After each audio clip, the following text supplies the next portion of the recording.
You took it for granted. There is a self existing permanently, continuously, very important.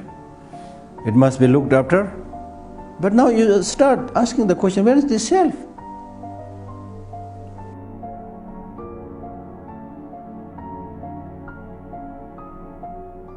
The source of all the problems is self-grasping.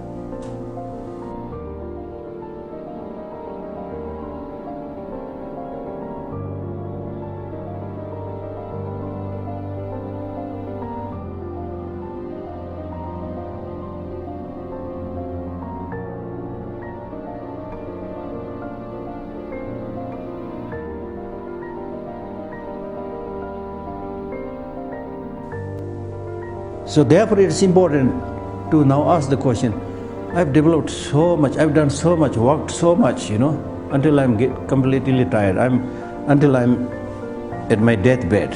Until to that point we work for oneself. I have to do this, I go there,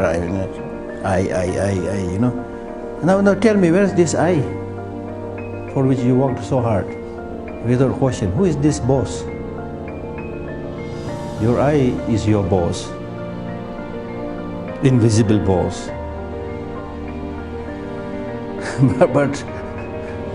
but probably so clever, I don't know.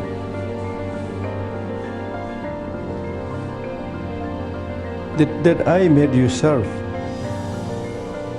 him or her for your whole life, or from this point of view, for countless lives.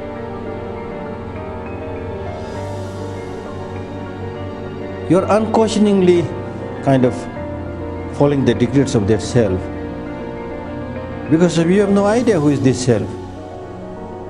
But even if we use our ordinary sense, tell me, where is this I? Now, like right now, you are looking at me, Geshe Lhakdor.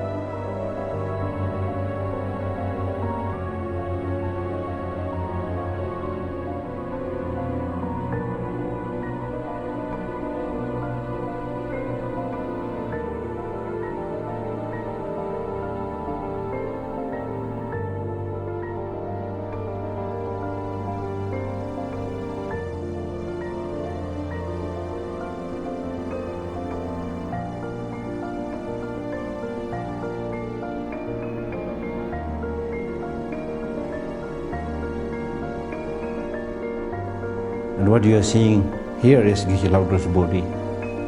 Geshe Lhakdor's body is not Geshe Lhakdor. Geshe Lhakdor's mind is not Geshe Lhakdor. So where is Geshe Lhakdor? Just a designation. But one thing that we can deal with is, okay, I don't see Geshe Lhakdor, but I can see him, see his body. His mind also difficult to see, but his body I can see. And because we are able to perceive this body, therefore we serve this body. We feed it with this body, clothe it, feed it, look after it. And in many cases you identify your body as the self, as yourself.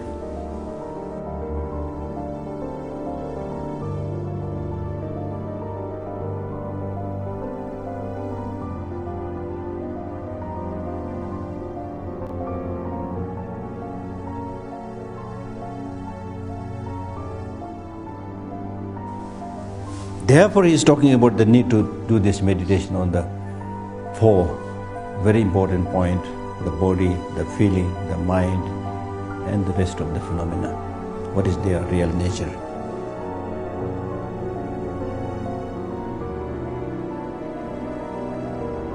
Because you are suffering because of not knowing their real nature. So let us find out their real nature.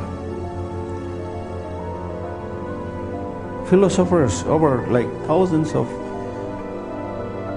years, you look at the Western philosophy or Indian philosophy, they've asked this question but could not lay their hands upon the so-called self.